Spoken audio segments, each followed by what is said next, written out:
Главная проблема комиксов для любого нового читателя — их лор, тянущийся со времен Палеозоя и максимально запутанная континьюти. Казалось бы, первый выпуск сольной серии Супермена, по заверениям издательства, просто идеальная точка для новой аудитории, знакомой со Человеком из стали по мультикам или фильмам, но никогда не открывавшей книжки с картинками. И на первый взгляд все реально понятно. Кларк живет на ферме с женой и сыном и учит малого быть героем. Однако тут домой к Супсу приходит Бэтмен и ненароком вбрасывает, мол, братанчик, я не могу тебе доверять. Ты ж прилетел из другого мира до Флэшпоинта и заменил умершего Кал-Эла с моей земли. Что? Какой еще Флэшпоинт? Какой еще умерший Кал-Эл? Что вообще происходит? Алло, чувак, Locked In, Winter Arc. Мы для кого комиксы издаем? И, к сожалению, этому недугу подвержен практически каждый тайтл современного DC. Как бы издательство ни пыталось упростить понимание лора вечными перезапусками, а авторы написать максимально обособленную от континьюти серию, общая неразбериха рано или поздно настигает читателя и потихоньку капает на мозги. Ведь нельзя просто создать целостный сюжет о зеленом фонаре. Сначала осиль 100 номеров прошлого рана, ведь он напрямую связан с новым томом. Потом прочти события Вечное Зло, ибо серия таинится к нему. А в конце догони абсолютно унылый комикс о новых богах. У нас тут кроссовер как-никак. Фанатам такая схема может и заходит. Они ивенты 20-летней давности наизусть помнят. Но адекватным-то людям что делать? Здорово, я Лосяш и думаю смогу вам помочь. Я разобрался во всех комиксах DC, еще объясню, что вообще важного происходило во вселенной, чтобы вам не пришлось это читать. Ну и заодно выстрою примерную хронологию, к которой в любой непонятный момент сможете обратиться. Приятного просмотра, но перед этим лайк ставь.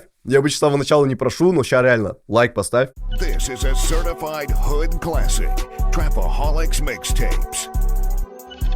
Официально история вселенной DC начинается с Action Comics номер 1, где впервые появился Человек из стали. Day One, пацаны. Day One. Day One. Но хотите прикол? Это вообще не важно. Более того, забудьте про первые 300-400 номеров вообще всех супергеройских серий издательства. Потому что тогда никто даже не задумывался о том, как персонажи связаны между собой. Нет общей линии, хотя бы от разрозненных сюжетов кайфуйте. Однако из-за такого распиздяйского подхода со временем в рамках серии начали копиться противоречия. Один из самых ярких примеров их — запутанная судьба Джо Чилла, убийцы родителей Бэтмена. В Detective Comics 33 он был представлен обычным грабителем, который ненароком шотнул читу богачей. Фри Джо Чилл, он не виноват. Спустя десятилетия сюжет переворачивают. Чилл вдруг оказывается наемным убийцей, нанятым мафией, а не каким-то нищебродом с пушкой. В выпуске преступник встречается с выросшим Брюсом и умирает от остановки сердца. Однако, уже в Бэтмен 156 Джо Чилл, как ни в чем не бывало, опять тут. Так он еще и вновь метует с Бэтменом, на этот раз уже забыв тайну личности героя. Это все залупа, это все фейк-щит. При этом никаких комментариев или логичных объяснений, как это согласуется с предыдущей версией событий, не следует. В результате мы получаем полную дичь, ведь абсолютно нереально отследить, в каком вообще статусе находится персонаж. Да неважно, в каком там статусе персонаж.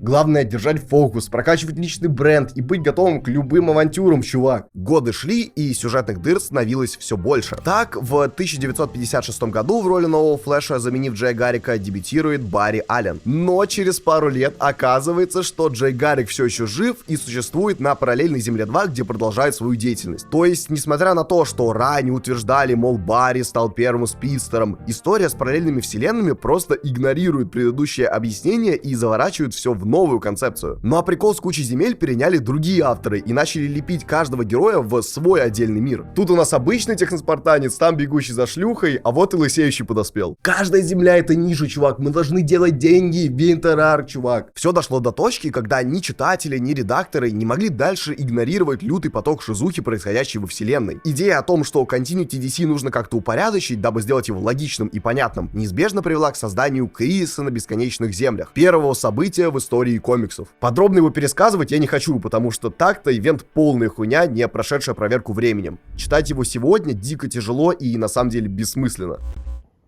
Вот одна из главных причин, почему меня так жестко калил кризис, когда я его читал. Почему-то все персонажи, что бы ни произошло, должны орать. То есть на каждой странице кто-то доорет. Там, не знаю, антимонитор выстрелил один раз лазером из глаз, никого не убили, никого даже не задело. Просто повод поорать, что все, нам пиздец, что происходит. Бесит невероятно. Достаточно просто знать, что там все расплодившиеся вселенные мультиверс начали сталкиваться друг с другом, и по итогам осталась лишь одна основная земля. И в целом, как бы я ни относился к комиксу, он выполнил поставленную перед ним задачу, упорядочив всех персонажей вселенной. А к тому же еще и невероятно хайпанул, продавшись немыслимыми тиражами. Именно после него ивенты стали фактически обязательным атрибутом для любого крупного издательства. А сами DC зубами вцепились в концепцию кризиса и сделали ее синонимичной слову «глобальное событие». OG кризис тайпщит. На протяжении следующих нескольких лет уничтоженные земли сначала возвращали обратно, затем откатывали назад, затем опять возвращали, потом Дарксайда приплетали. Короче, по сути, занимались полной хуйней. И хотя пересказывать мириады этих историй я не буду, среди них есть пиздатые сюжеты. Например, «Бесконечный кризис». Великолепная работа Джеффа Джонса и одна из лучших глобалок в истории DC. Абсолютное издание которой я решил разыграть среди вас. Все, что вам нужно сделать, чтобы принять участие в розыгрыше, это поставить лайк, написать осмысленный комментарий, а то я вас знаю, и подписаться на телеграм-канал Печень Лося по ссылке в описании, где ровно через 2 недели я оглашу победителя конкурса. Еще раз, лайк, комментарий, подписка на телеграм-канал, все. Больше ничего не нужно, а теперь смотрите дальше, там еще круче, там дальше я пиздец вообще устроил. Как бы то ни было, в последующий кризису несколько десятилетий издательство выпускало до пизды культовых работ, по сути создавших известных всем героев заново, начиная там с убийственной шутки Алана Мура, заканчивая раном Смита на Зеленой Стреле. И схема, конечно, прикольная, но абсолютно ничего не значит в контексте привлечения свежей аудитории. Да, у DC был всегда продающийся Бэтмен, какие-то отдельные виральные арки, однако большая часть ангоингов болталась где-то внизу списка продаж. Хотя бы деньги покажи мне, которые ты сделал, чтобы, блядь, был какой-то авторитет, вот. Хотя бы деньги. Особенно грустно это выглядело на фоне Marvel с их мега успешным ультимедом. И у меня такой вайб, что я говорю про ультимед чаще, чем упоминаю Техноспартанца. Поэтому когда-нибудь еще до него доберемся. В общем, Ultimate выделялся на фоне практически любого супергеройского тайтла нулевых одной простой вещью. Он не ебал тебе мозги. Ты не должен был знать, в каком году персонаж засунул себе в палец попу и как на это отреагировали его кореша. Не обязан был шарить в хитросплетениях всех глобалок и личной жизни семьи мониторов. А мог просто покупать комикс о своем любимом герое и кайфовать с сюжетов самих в себе. У DC же даже самые интересные и новаторские тайтлы как будто все равно держались за былое наследие и никак не могли его отпустить. К примеру, там в «Фонаре Джонса» в первой арке, где Хелл Джордан спустя много лет возвращается в статусе героя, тонкой линией прослеживается конфликт Зеленой Стрелы и Бэтмена. Как будто бы они что-то не поделили, есть некий биф, да? Но в самом сюжете сценарист ничего нахуй не поясняет, как будто бы это нечто очевидное. Ты чё, Дебик? У них ведь раздор из-за событий глобалки, кризис личности, о которой я рассказывал на канале. А я какого хуя обязан это знать, если просто открыл комикс про зеленого фонаря? В новом выпуске зеленый фонарь засунул пальчик в попу. И что-то там остальные тоже делали, я пролистал. Короче, из-за подобных мувов DC томились внутри этого фанатского пузыря и никак не могли заставить молодняк полюбить свои произведения. И ровно тогда к ним пришел Джефф Джонс с идеей ивента, способного изменить вселенную даже больше кризиса. Назвали его Flashpoint. Сын демона, сатана. War's over. Everybody lost.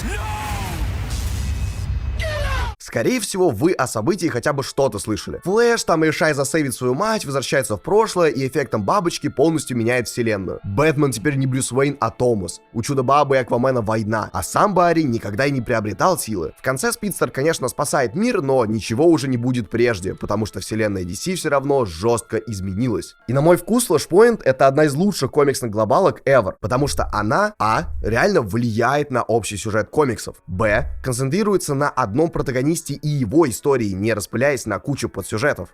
Безумно классно написано с прям филигранно выдержанным темпом повествования. Я в этом ролике особо не анализирую комиксы, поэтому если захотите, сами прочитайте. В любом случае, главное, что нужно знать, Flashpoint создал New 52. Единственный за всю историю настоящий ребут в супергеройских комиксах.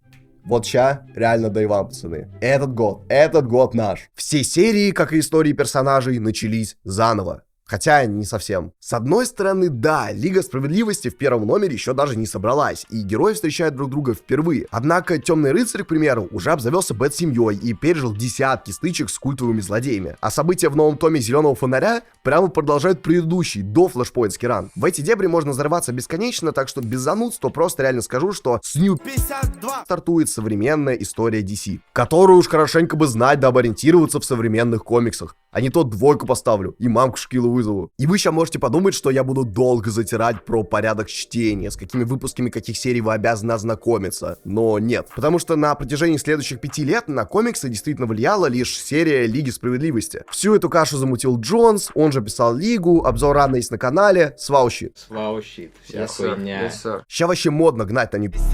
Мол, расплодили под пол сотни бесполезных серий, уничтожили наследие культовых героев вроде Омака. Но лично меня перезапуск привлек привлек кома DC, и ради этого я готов пожертвовать хоть всеми устаревшими персонажами. Однако DC такое положение не устроило, ведь новые читатели хотели покупать лишь крутые ангоинги вроде Бэтса или Флэша, а на всяких грифтеров да легион супергероев им было насрать. Там низкий потолок, дальше потолка, если связи нет, пацаны, ну вы поняли. Так что издательство спохватилось и вынудило Джонса написать свою лебединую песню «One-Shot DC Universe Rebirth». Джонс, ничего личного, просто бизнес. На протяжении 80 страниц нас проносят по всем уголкам земли и через различных персонажей намекают, мол, все нормально, фанатики, мы ничего не откатили, ща вернем вам вайб тех самых старых комиксов. Вот и Воли Уэст камбэкает, и Супермен теперь снова взрослый мужик, и Общество справедливости Америки тоже где-то там рядом. В целом, не самый плохой ход с точки зрения баланса между старым и новым. Но мне Rebirth нравится сильно меньше, чем New 52. Каким-то, что ли, бесполезным чувствуется. Ибо буквально через год на смену Джонсу в лице флагмана издательства приходит Снайдер. И вот тогда начинается реальное мясо. 2005 сломал меня. 2011 изменил меня.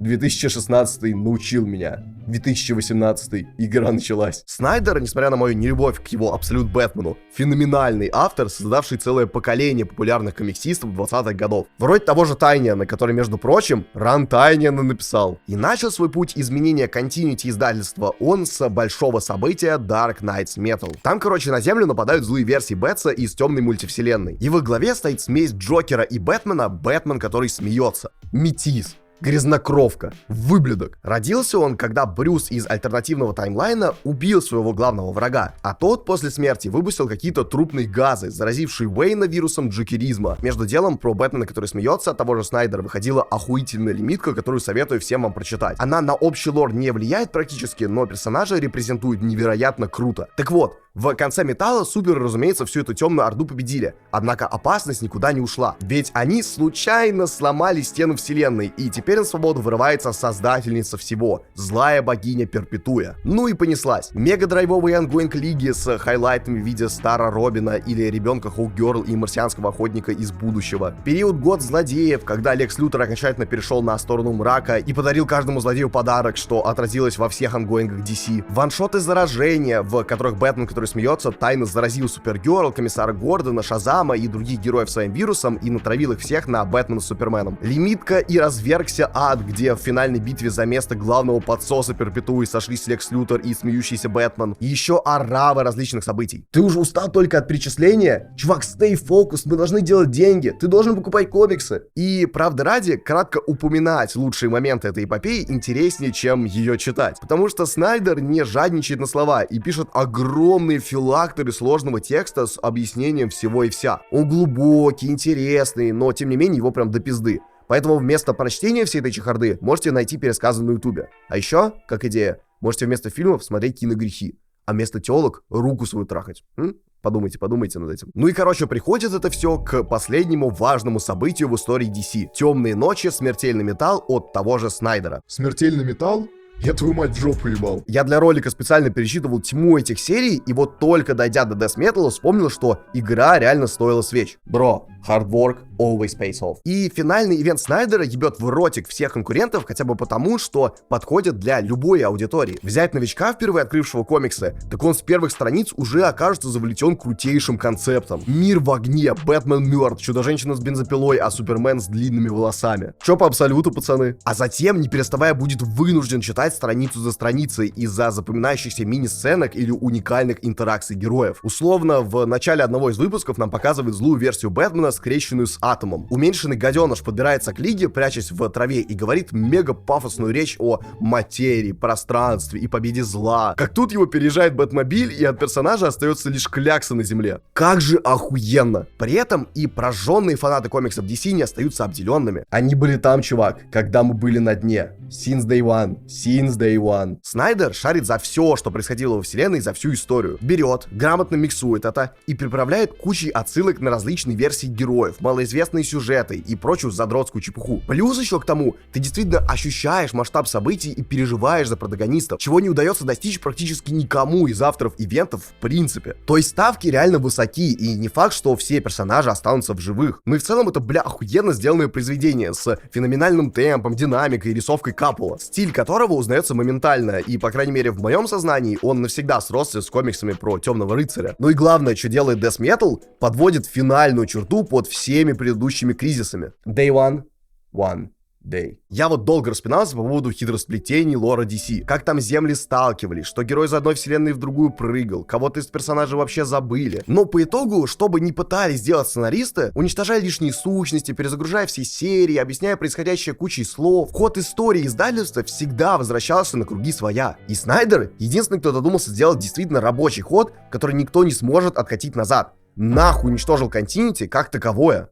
Это не кризис, чувак. Это состояние души. То есть в финале Смертельного Металла нам напрямую говорят, мол, имели место все события. Существовали все земли. Происходили все написанные истории. Да, могущественные сущности вроде Доктора Манхэттена пытались это изменить, устраивали кризисы и флешпоинты. Однако в конечном счете вселенная всегда стремилась к порядку и своей первоначальной форме. Поэтому забудьте все, чем вас пичкали редакторы последние 40 лет. Либо, наоборот, вспомните. Тут уж как посмотреть. Но лучше вспомните и купите. И именно в таком состоянии существует вселенная DC сейчас и, думаю, будет существовать всегда. Типа, конечно, после Смертельного Металла было написано не одно событие, и кучу авторов брало на себя роль главнокомандующего. Однако все их работы не отменяют и не могут отменить идею Снайдера. И, как мне кажется, именно такая интерпретация континьюти в комиксах наиболее удобная и понятная. Ибо чем дольше ты всматриваешься в бездну, залатывая дыры и переписывая события, тем больше она калит тебя. Те или иные неувязки все равно настигнут, и с этим ничего не поделать. Поэтому в целом весь этот ролик является лишь подводкой к простой мысли. Читай любые комиксы и не компостируй себе мозги. Ты либо сам заполнишь недостающие пропуски в процессе истории, либо заинтересуешься настолько, чтобы прогуглить информацию и найти ответ на любую непонятку. Ну, если само произведение того стоит, конечно. Я для себя избрал стратегию. Если мне комикс понравился, то он был, его события важны.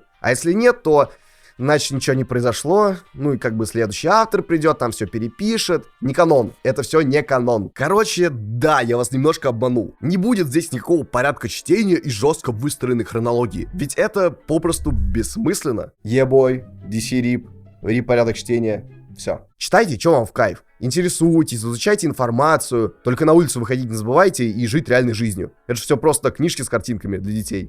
Вайбим с твином, вайбим с бро, вайбим, сука. У нас деньги, у нас лоялти, монеты есть. Ты знаешь, я успешный чел.